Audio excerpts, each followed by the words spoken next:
AJ Preller has made some creative outside the box decisions in his tenure as Padres general manager and president of baseball operations. But Derek, he has never hired a friend of the podcast to manage the Padres until now. Craig Stammen taking over. Maybe this was the mystery name we kept hearing about. Ruben Niebla, Albert Pujols, Nick Hundley. Who's the mystery name? Apparently, it was Craig Stammen, a guy we know very well, who's been on the pod on multiple occasions. We obviously know him from his time with the Padres, very well respected. And as a player, we'll see how well respected he ends up being as a manager. Hopefully, the long term answer, but not what I had on my bingo card, Derek. No, I came in. I'm glad that the Padres bullpen is located in left field because that's where this decision came from, straight out of left field. But you know what though? Immediately I went, well, that's different, and I like it. I mean, as you know, we know Craig. And I'm going to apply the same kind of logic that we apply to Albert Pujols to Craig Stammen, because if you want to talk about somebody who's going to be respected in the clubhouse, Craig Stammen is that. And we'll get into all the reasons why during this podcast. The guy who's going to command the room, Craig Stammen, is that. The question is the everyday ins and outs of managing a baseball team, the 162 times you have to put a lineup together and utilize your bullpen and find out who's going to be a pinch runner late. Those are the things we have to figure out how Craig Stammen handles these things. But I'm telling you what, Johnny, I know, and I don't look at online stuff, as you know. I'm sure there were some pretty extreme reactions to this from both sides. We're going to cut through all of that nonsense and tell you exactly what this means and if this is good, bad, or indifferent. And I'm telling you what, man, I'm excited about this. I am. I'm looking forward to it. Excited to cover Craig Stammen. Like you said, we've loved our interactions with him and thrilled for him. And I'm sure there's guys in the clubhouse that are looking forward to having Craig now in that position, but there will certainly be some questions that arise given his lack of experience. So plenty to discuss. Thanks to OG's, a sponsor of the On Friar podcast. Appreciate all that OG does for On Friar and the NBC7 Sports Wrap team. If you need a place to catch college football on Saturdays, NFL on Sundays, NBA, NHL, whatever's going on, OG's is a great spot to do it. Hit up one of their many San Diego County locations. Great menu, constantly adding new menu items, specials, all that, and a great beer list, which I certainly enjoy. So hit up OG's if you need a good meal, good place to hang out, catch up with your folks, watch a ball game. OG's is the place to do it. Without further ado, the walk-up music.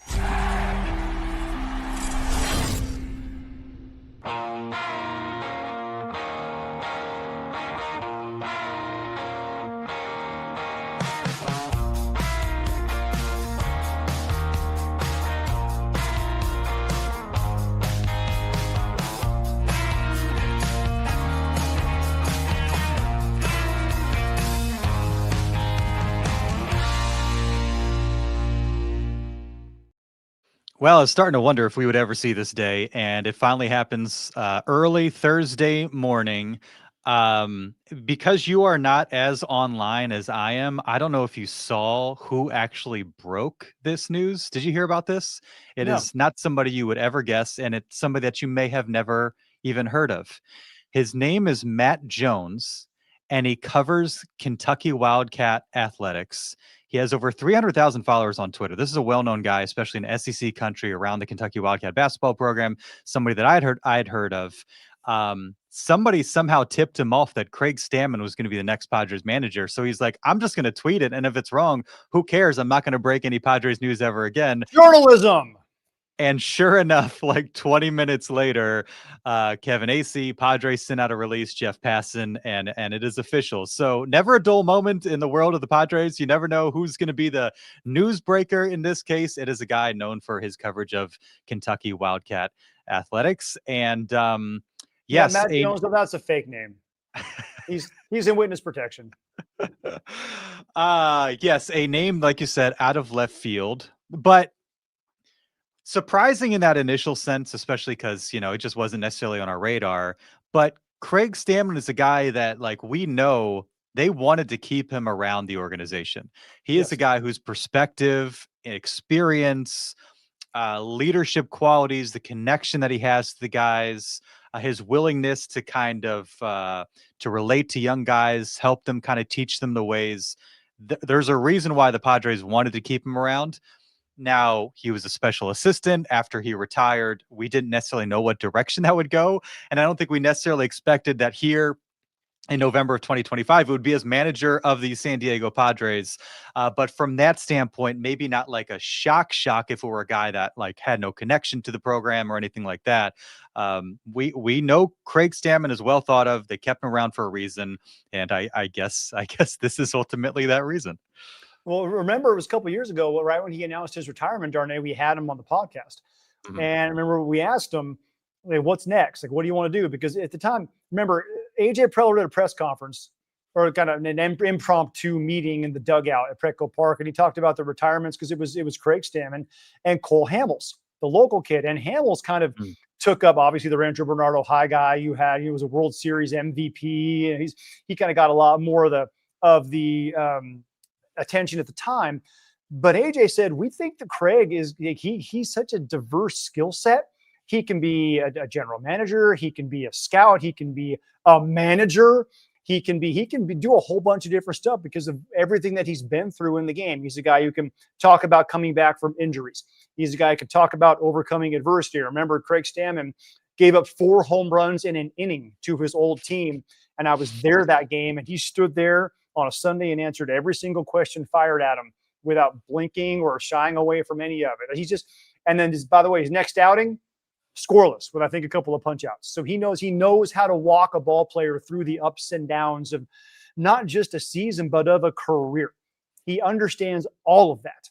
And then we asked Craig, like, what are you going to do? He's like, well, if someone do, I think my wife was a really good volleyball player. I think he was going to do some, at home time, something like that. But he kept on with the team, and he transitioned that special assistant of the GM thing into an on the field role. Every time I was at Petco Park, which was every Friday and most Sundays, he was out on the field before the game. At the wild card series out in Wrigley, he was on the field before the game in uniform, working with guys. He was a Padres Players Union representative when he was playing and with the club. He was their Roberto Clemente nominee in 2022. Everybody in that clubhouse knows Craig's got my back. And that is a huge obstacle to overcome when you're dealing with somebody who is coming in new to the team, or maybe has a different way of doing things, or a different background, or comes from a different organization. Craig Stammen is very, very acutely aware of what the Padres are and how they operate and what those personalities in the clubhouse truly are. So he's got all that stuff licked. So that's why maybe we weren't surprised by it, because we heard that very conversation of AJ saying, well, yeah, he can be a manager someday. I just don't think either one of us thought that AJ had popped that in the back of his head as going, I'm going to hire him as a manager someday. Yeah, absolutely. And to some degree, we're going to have to separate our feelings for Craig Stammen, the guy who we've interacted with and really enjoyed covering. We're on the golf course with him, for crying out loud. I mean, we've been on the golf course with him. That's right. We've met his wife, hung out with them a little bit. And so we have to separate that a little bit with, assessing this news from an objective standpoint. And then obviously once he's the manager, kind of the day in, day out of it, because we can get into kind of the reasons for concern. And like you kind of hinted at the top, there's going to be some, extreme reaction or people kind of rolling their eyes like, okay, I'm seeing he's just going to be an AJ Preller puppet. That's one of the first things you hear. We would have heard that with Ryan Flaherty, heard that with Jace Tingler, a guy that's just going to, AJ Preller wants to hire him because he's just going to do whatever AJ Preller says. And I can certainly understand that concern. Do I necessarily see it that way? I don't know. I saw Craig Stammen as a guy that, also kind of has his own spine, and so I don't know if I see it completely that way, but I would understand why that perception might be out there. You mentioned our conversation with him back in 2023. There's a clip I want to play at some point where he talks about his leadership style, which obviously is, even more relevant now. You mentioned he and his wife's background. They went to Dayton from a small town, I believe, in Ohio. I know in Ohio, I believe it's a small town. I forget exactly the name. North Star, Ohio. Star there. I knew there was a star involved. And post-retirement, has his house in Coronado, which he still has. And it was an opportunity to kind of go closer to home. But during that time, I think he spent some time with the Fort Wayne Tin Caps because, again, it was a chance to kind of get to know some of the guys in the system a little bit closer to home, amongst kind of his responsibilities. I would imagine at that point probably ran into Jackson Merrill somewhere along the way. And so just kind of being around, I think, has a relationship, I would assume, with Jackson as well, who's going to kind of grow into more of a leadership role. You mentioned him being the player rep, a responsibility that was handed off to Jay Cronenworth. Cronenworth told Kevin Acee, I have as much or close to as much respect for Craig Stammen as anybody that I've played with.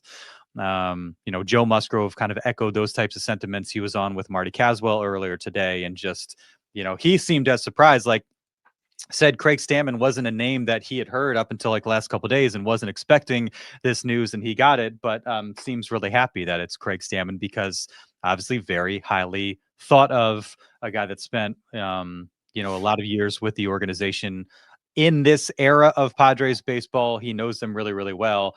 And one thing Joe said is like, one of the concerns when they're having to do this, like every couple years, is like a brand new vision. And with Craig being around different managers, knowing the club, knowing the guys, there is that continuity and less anxiety of like, okay, we're starting over fresh. Everything that we did is just getting tossed out the window. You don't expect that to be the case with Craig Stammen. And one other thing that you mentioned is after that, because I went back and listened to that episode from 2023 just to see if there's anything that kind of jumped out, and that clip we'll play in a little bit is one of them. But you mentioned him giving up, was it 3 straight homers? Four straight homers. Four back to back to back to back. And he said in 7 pitches, and the next guy up was Juan Soto, and nobody was coming to the mound. But you said something to him, was like, I hated having to ask you about that, but you got to ask you about that. And you mentioned how, the maturity with which Craig Stammen handled that interaction. And he said, I didn't like having to answer that question, but I also know that you guys didn't necessarily like having to ask me that question. Right. And there was that kind of understanding of, you got to do your job, I got to do my job. All that to say, I think the interactions between media and manager are going to be a little less strange and defensive and at times awkward and uncomfortable as they were with Mike Shield. I'm sure there's going to be times where Craig Stammen, has to kind of push back a little bit and get firm. Which that happens with any manager. That's inevitable. But he seems to be a guy that understands, like, you got to do your thing, I got to do my thing. We can kind of make this work together, and it can be cool, and no hard feelings when all this is over. Yeah, as long as it's done respectfully. Yes. Sure. And I think that's kind of the key, was like, God, I still remember just walking up and being like, it was like Trevor Hoffman after giving up the save in game 163 in Colorado. Like, God bless, I have to do this, and I just don't want to have to do this. But like, as long as there's not this like, giddiness of asking somebody why they failed, or, as long as you phrase it in the proper way, everyone understands what's going to happen, and you don't push too hard. He's going to get it, and hopefully the us media folks are going to get it. And I'm sure there will be some point where they're on a losing skid, and he doesn't want to have to deal with the same questions of why the middle of the lineup isn't hitting, and he'll get a little bit testy. That's going to happen over the course of 162 games. But you're right. There is a very much an understanding that Craig has, that everyone has a role they have to play. And as long as you try to play your role within the confines of civility, he will be completely okay with anything you need to do within that role. Interesting tidbit. You kind of mentioned like a slump and just the grind of the season, because we had talked about 2022 and when Bob Melvin kind of lit up in September and got him going. And our conversation with him was in August of 2023, when obviously it was a tough season, and we were kind of waiting for that Bob Melvin team to click into gear, and it just never happened. And one of the things that he said was just kind of as a player in that role, like trying to figure out like, what do the guys need to do? Like go out, throw a couple beers back. You know what I mean? Like, he's like, for me, I like to go play a round of golf, just get my mind off things and all that. And so I think that's just like, Mike Shield did a very, very good job. Wasn't a player, and maybe doesn't know what it's like to be a player, not maybe, didn't know what it's like to be a player in those types of situations. And so um, from that standpoint, understanding what it's like for a Manny Machado, Fernando Tatis Jr., if it's Joe Musgrove and he's going through a tough stretch, or the team as a whole, understanding like, all right, we got to find something for these guys to do to kind of get them going here a little bit. Being open to that, being able to communicate that, maybe facilitate that. In a manner that a guy who was just in their shoes might be able to do a little bit more effectively. And so just kind of figuring out the dynamics and how this might benefit the team. Like we've seen with these Padres, whether it's like individually or team wide, it can seem like a struggle to kind of right the ship when things are off the rails a little bit.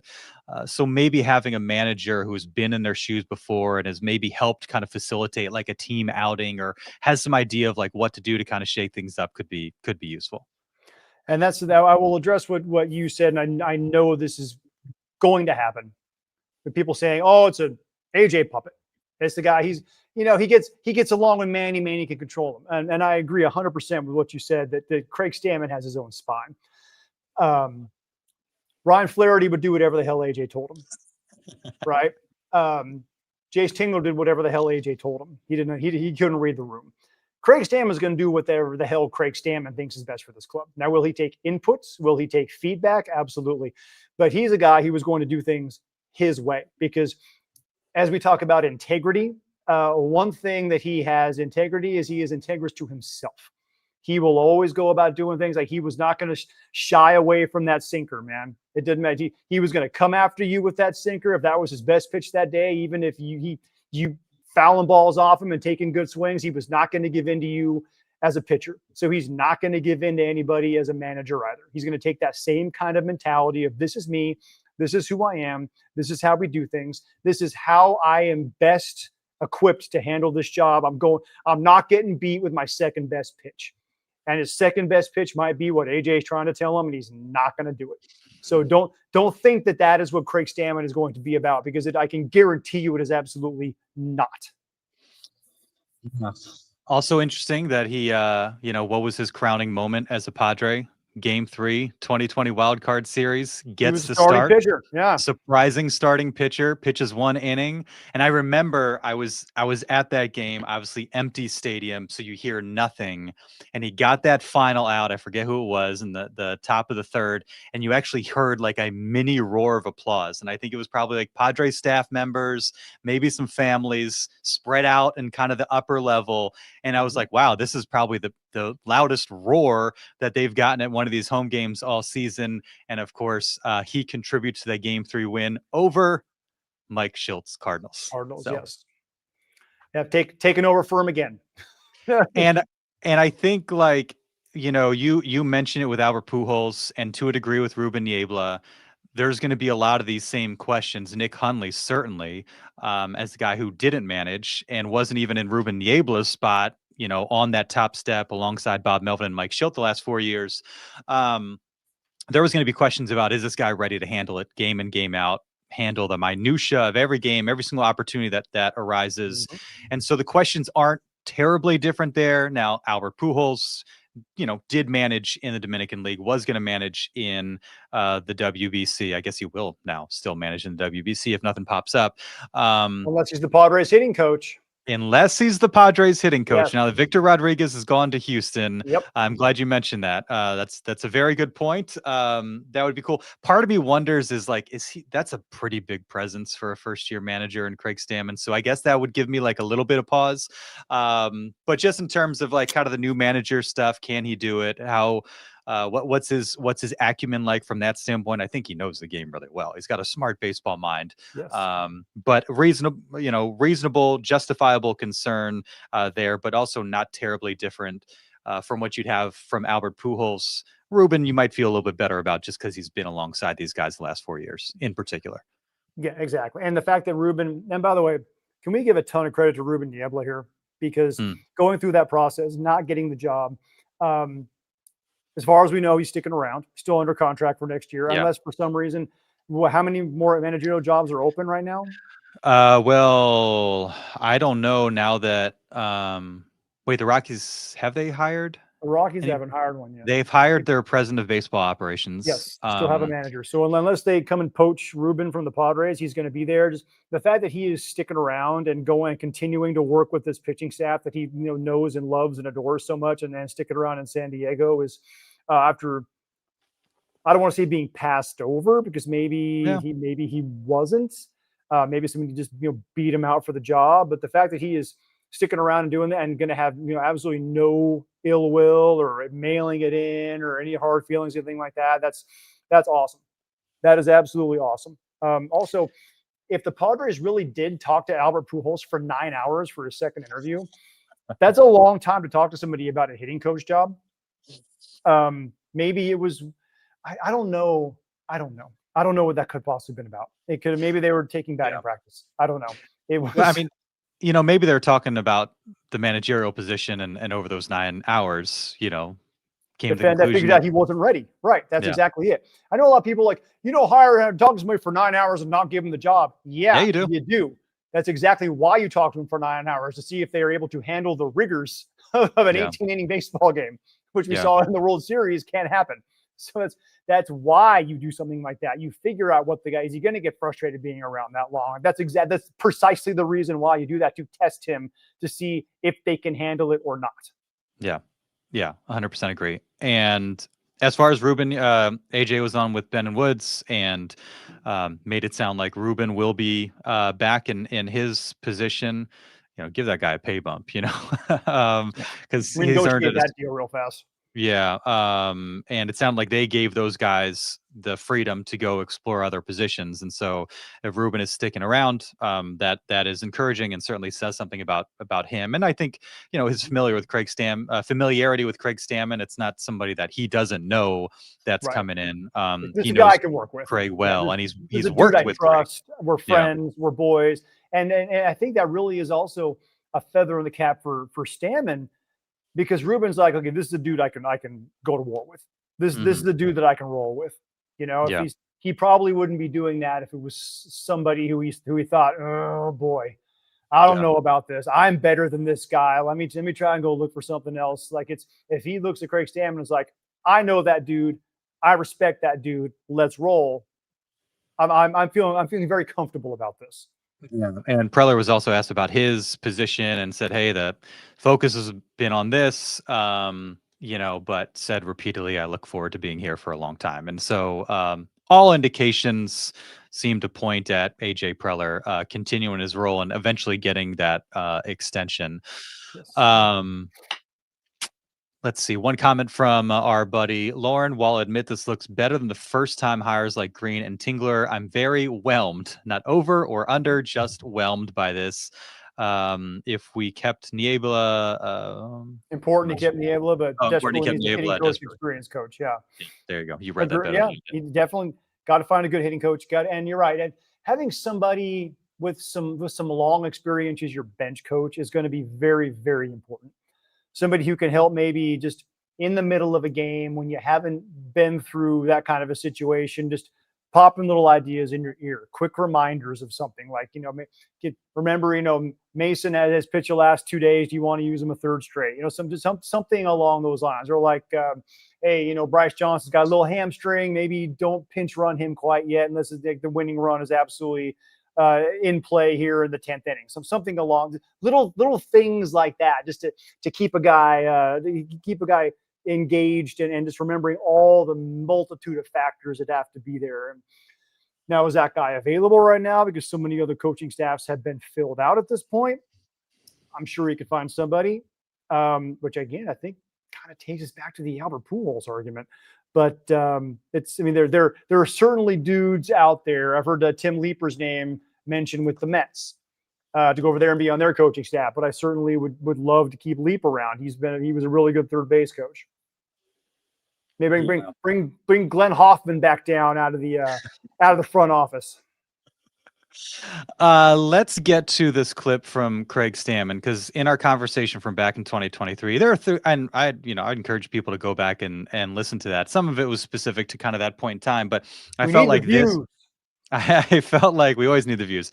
I felt like this was most relevant to today's news and his role going forward. And we asked Craig because we'd heard about how important a voice he had in the clubhouse, and how you heard about Musgrove, you heard about Manny. It was Craig Stammen as well. It was involved when a hard conversation had to be had, or a team meeting, or what have you. And we heard about Craig Stammen more and more, not necessarily from Craig Stammen, because he's not that type of guy. And so we asked him what his leadership style was like, and I thought he gave a really good answer. Tough question to answer. I'm no Vince Lombardi. I know that. But I felt like I'm a logical person. And at the end of my career, I definitely had the respect of my teammates. You know, I earned that respect by, you know, how I performed on the field, how I went about my business, how I tried to be a team player. And so when you have that respect, your words matter a little bit. I tried to make them, you know, few and far in between, so that when you do speak, they matter. And I think a lot of the things I did leadership style was try to talk to the biggest voices in the room, the biggest personalities, and get those guys on the same page so that we were aligned. And when we were aligned, you know, we're a tough unit to contend with. And I think you mentioned last year, you know, I don't even know you said the date. I don't know the date it was, but it was in Arizona. You know, after Bob kind of got into us a little bit, we had a players meeting, and you know, I remember sitting on the bus with Jake Cronenworth and being like, what do we got to do? Like, what's something tangible that we can do to like feel like this is turning something around? And so we, you know, got Manny involved and got Joe Musgrove involved and got a few guys involved and said like, all right, this is what we're going to do. This is who we are. And so it's just creating alignment within the clubhouses in that specific opportunity. And I think when you bring others along with you, not make it about yourself, but make it about everybody, then that's what true leadership, you know, tends to come out, and players speak well of you, and you guys hear about it from other people and stuff like that. But that's what Bob Melvin does. He brings everybody in, and Manny does the same thing. And, you know, I know they're trying to do that, and that's not what's missing from this team. I may be missing, but that part is passed on. Hopefully I pass it on. And those guys are doing probably a better job than what I could ever do. Well, I was with him until the very end there. then, yeah, Bob, no. Manny, definitely not. You know, just hearing him talk there, it kind of popped into my head, maybe something that might be a bit of an issue. And that is, he was in that role as a peer with a lot of guys in that clubhouse. He was a peer with Manny and Joe and Jake and Fernando, and there's several, from a couple of years ago, several guys, especially of they're kind of their Xander, they're big name guys. Is there going to be any kind of an issue with him going from peer to guy in charge? Like, will they still, you know, look at him and address him as, oh, it's just Craig is my guy. He's the guy who came in and handled the 8th inning after I threw 7 shutout. Like that's the guy who's telling me what to do now. I don't think that'll be a problem, because he has been in that kind of coaching, you know, on field kind of liaison role for the last 2 years. So I think guys have gotten used to him being in that position, or having that kind of influence on the club. But it's something to maybe keep in the back of your head of, you know, the day that Manny's feeling, you know, particularly pissy, and he, you know, maybe doesn't quite want to listen to Craig because, you know, they were buddies, or maybe he bailed him out with a good defensive play or whatever it may be, and, you know, some of that old dynamic might come back out. I don't think it will, but it's always a possibility. It's a great point, and I think, you know, Craig probably, like, there were probably some like dad vibes with Craig Stammen, you know? Yeah, very much. And so there's probably like he's their boy and he's their teammate and all that.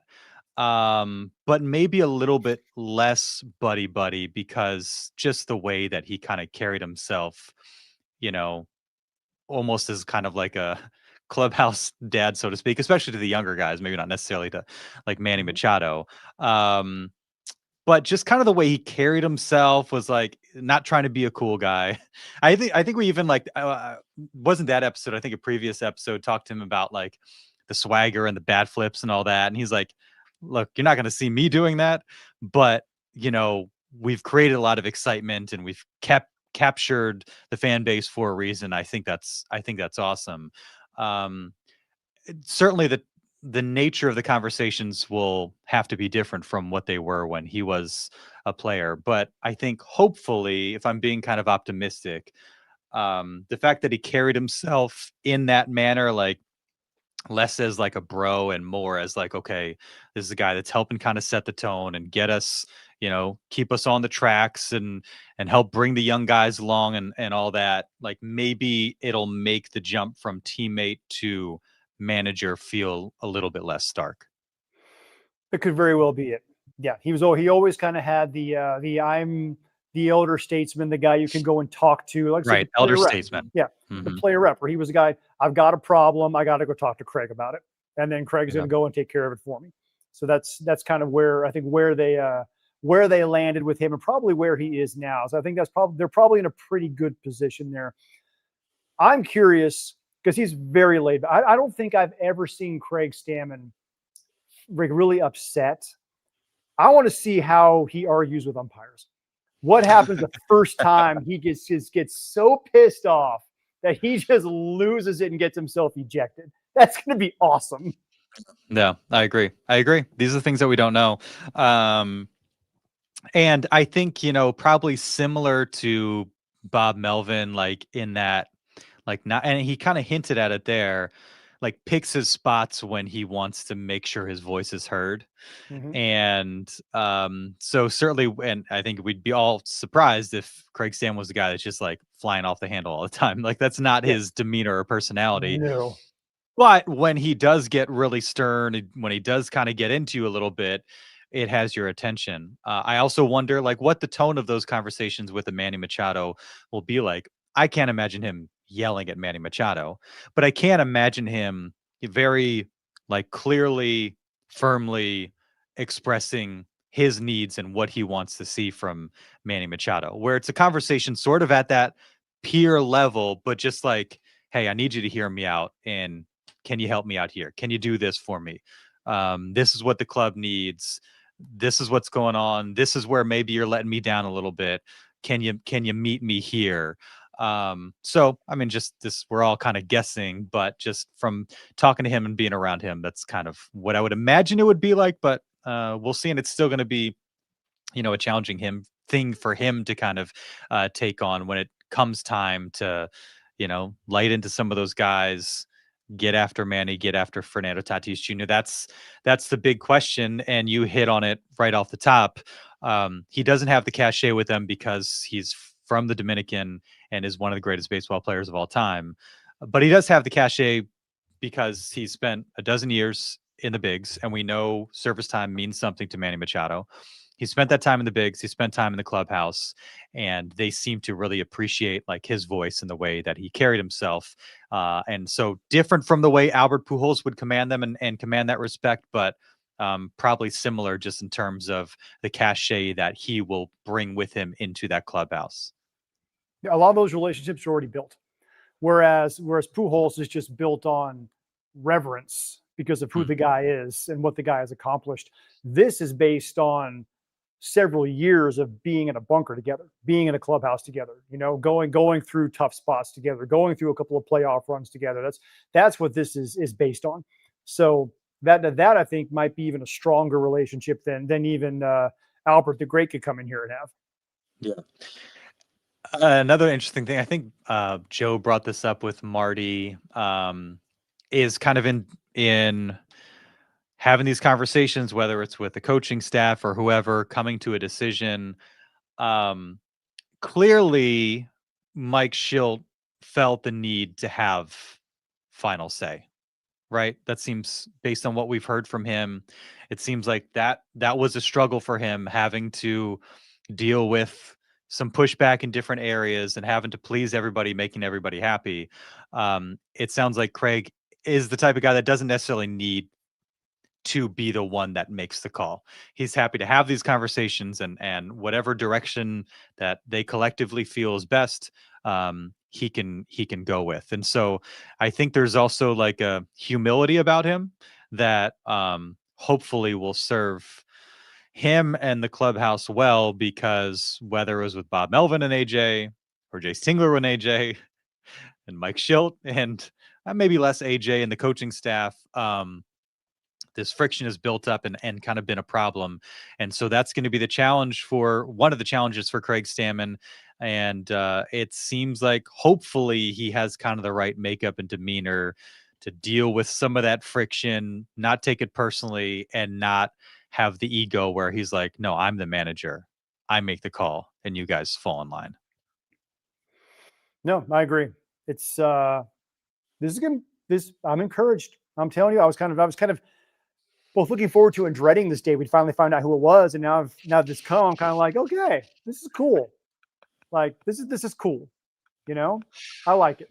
I like Okay, it. You want just so that we're not too like, hey, everything's great, Craig, of course, what is your concern if you were to be critical of this, or your kind of biggest question, because there is a lot of unknown here?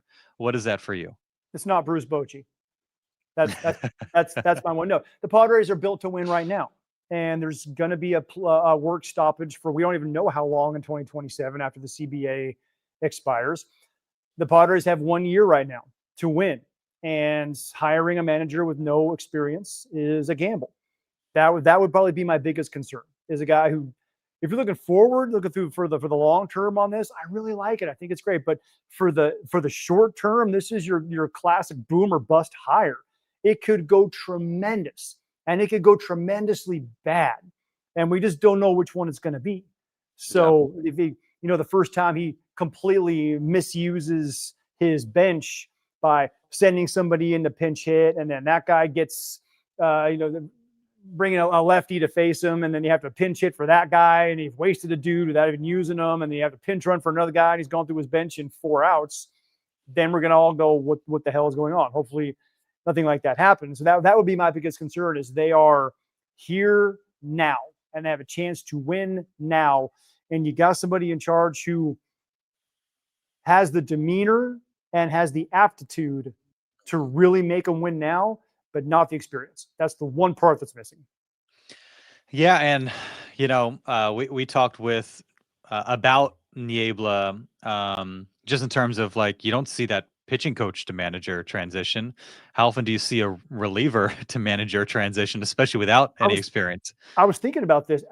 Of everybody in Major League Baseball right now, I can't think of a single manager who was primarily a reliever in his playing career.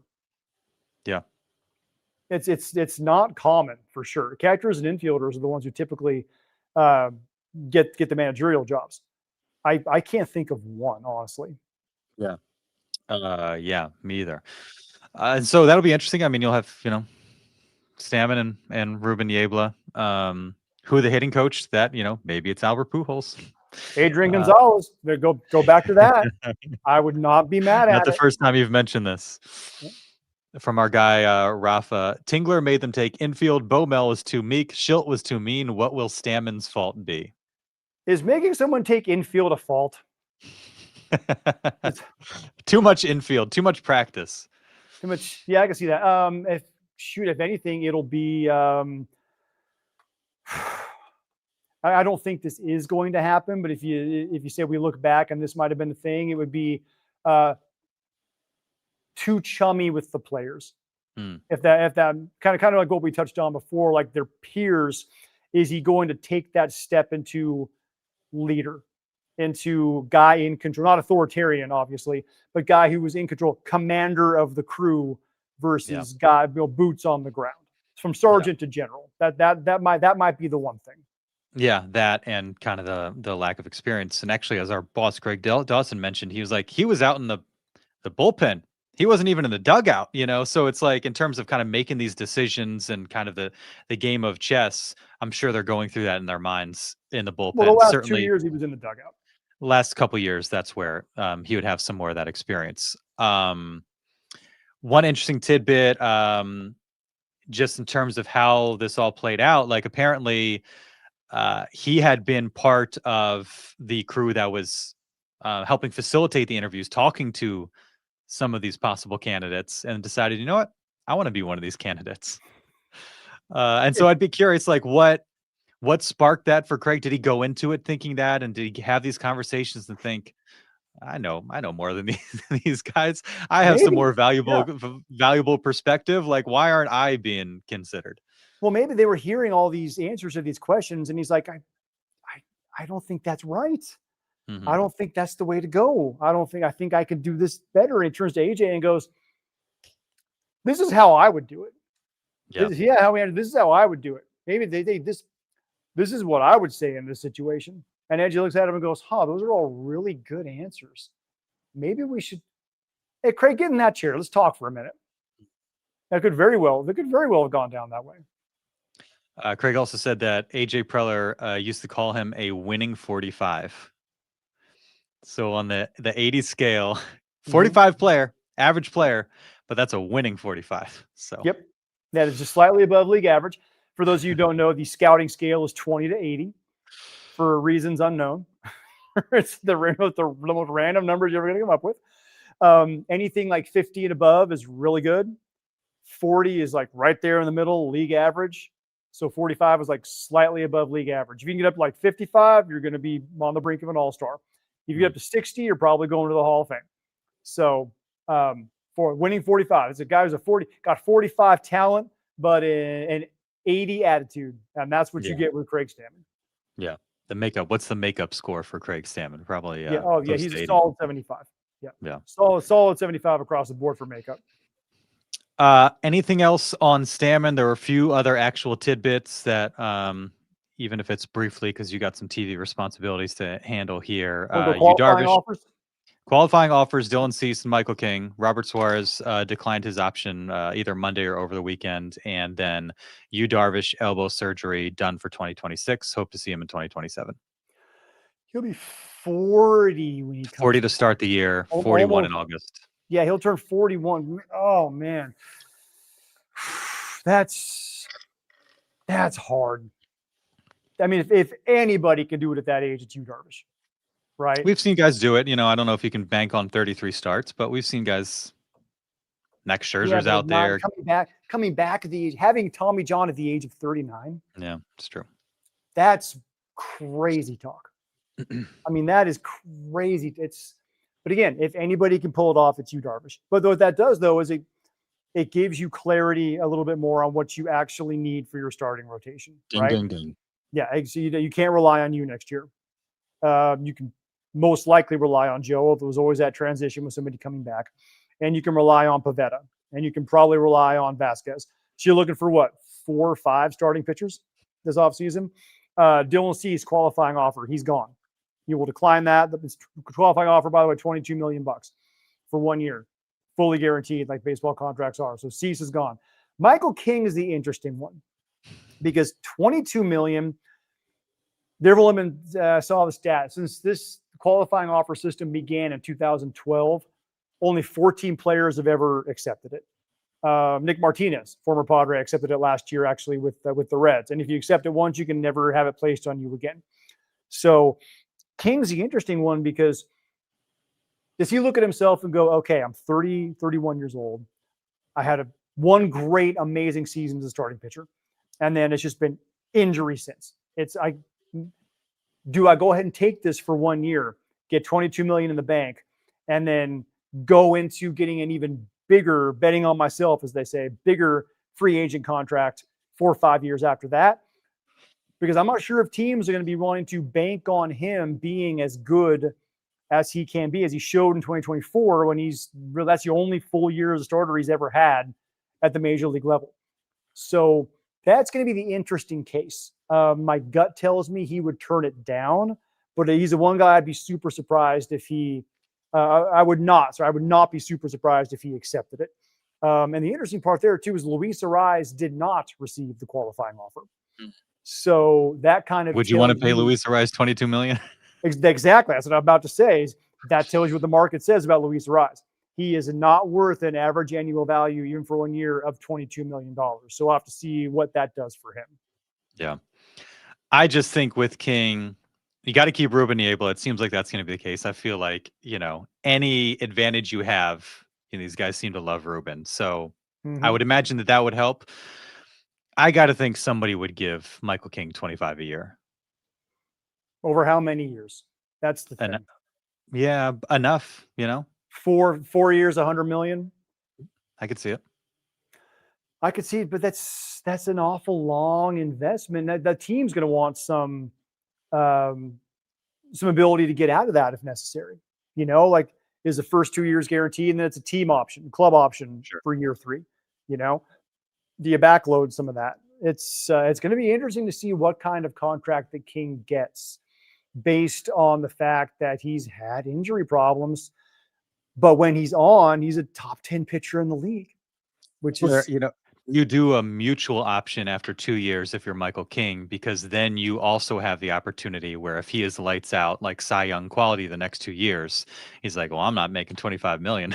the 2 years after that, like I'm going to go get me 8 years at 30, plus per. So yeah, the details of that contract could be pretty interesting. I just feel like somebody would pay him more than 22. given the dearth of starting pitching options, that's where I would land as well. Is if somebody's going to give him more guaranteed money over maybe a couple more years, but also he's also in that kind of middle ground too at the age of 31. Like you don't want to wait too much longer to get that long-term deal. So if you get the long-term, if you get the 4 years now, would you rather have 3 years and then go back into free agency at 34, or do you want your 5-year deal now and get as much as you can at this point, and then go with a bunch of 1-year deals after that? Like this is kind of that middle ground, no man's land, where a lot of players don't really like being, not having established themselves, and this is what they are and who they are. Like Jackson Merrill will be hitting free agency at that point. Jackson Merrill is going to have a much longer, you would think, much longer track record of success after a decade in the major leagues. Hopefully, much more like his rookie year and not nearly as injury plagued as his sophomore year. Yeah. Anything else? No. How about you? I'm just glad we finally have an answer. Press conference Monday morning, so we'll get a chance to hear from him, hear from AJ. Probably not hear from John Seidler. Okay. John, do you know what John will do? He'll crawl out of his hole, and he'll go up there and take a couple pictures, and then crawl right back into his hole. Maybe Ruben Niebla will be there. That'd be nice. Chat with Ruben. Ruben will be there. Ruben will definitely be there. And I tell you what, I hope you get to talk to Ruben, because Ruben is always a treat to talk to. He's just that guy is a fountain of baseball knowledge. Are Joe, Jake, Manny, and you standing on the wall there, right of the stage, to hear from their former teammate turned skipper? Maybe not you. He might be in recovery room. That's true. But the others will be there. I mean, as long as they're still in town, one would assume they haven't gone off to off-season climates to go hang out other places. Manny should be at Snapdragon on Sunday night. This is true. SDFC. About to talk to Maurice Edu today about penalty kicks and how a team can be so freaking bad at penalty kicks. And he actually had a pretty interesting take. He's like, you don't understand, dude. When you're walking like half the field, it's only like a 35, 40-yard walk. Mm-hmm. It's the longest, loneliest walk you will ever make in your life. And in that point, like you practice it and all that kind of like, hey, whatever, you're kind of with your teammate, whatever. You cannot replicate, especially on the road, walking and how lonely it is and how much your brain screws with you when you're walking up to take that penalty kick. So that's probably why, Oni Volacari and Marcus Ingvarsson both looked like they were kicking field goals instead of trying to get the ball actually into the net. So it's one of those things, maybe an experience you can learn from. But it was actually kind of interesting just to hear somebody who's been in that situation and taken those high pressure kicks to hear what it's actually like. It kind of puts you in the mindset of what those guys were dealing with when they totally flubbed a few of those kicks up in Portland. Do you remember, circling back to when last week it was Backstreet Boys. Now it's Michael Jackson. Michael Jackson, yeah. When Craig was we talked to him about like what's in his mind in those pressure spots or when things aren't going well, like what he's thinking. Do you remember? He gave the Trevor Hoffman story. No, what's your Trevor story? They had the same conversation with Trevor Hoffman. Like he was like, bullpen door opens, Hell's Bells playing, you're jogging out to the mound, like what's on your mind in that pressure spot? And he said, Trevor just said, strike one, strike one, strike one, strike one, just screaming that at himself in his head. Like, I'm going to mute everything else. There's going to be no room for anything else in my mind because I'm just yelling, strike one, strike one, strike one. And it's just that laser focus. Don't let the Timbers army or anybody else in the building, the situation get to you. Just strike one, strike one. Yep, I've heard Trevor tell that story. I forgot that Craig had said that's who he had talked to about that as well. Yes, in fact, it was interesting because Hoffey, I think it was until the 2016 All-Star game when he came as a Petco Park and he came out to Hell's Bells. You know, he got through the first pitch and he gets to come out there. Like, he said that was one of the first times he'd actually like heard Hell's Bells when he was coming into a game. You know what it was like, and he's kind of like, dude, this is pretty badass. Like this is cool. Yeah. Because other than that, it was just like you said, he was just so intent on getting these guys out. Yeah. And all the other stuff that the crowd's going nuts. Like it's like you hear the energy, but not the noise. If that makes any sense. Yeah. I just sounded like somebody who went to way too many Grateful Dead concerts. You just feel it. You don't hear it. You just feel it. I can taste colors. So one or both of us will be there Monday morning to hear from Craig. And then maybe do an episode Monday with our impressions of what we heard from Tingler. Oh, that was Freudian. And the crew. Preller and the crew. Hopefully it's not an omen. So hopefully have an episode with you Monday as we get a chance to actually hear from Craig Stammen as manager of your San Diego Padres. Thanks for listening, everybody. Thanks for watching. Catch you then.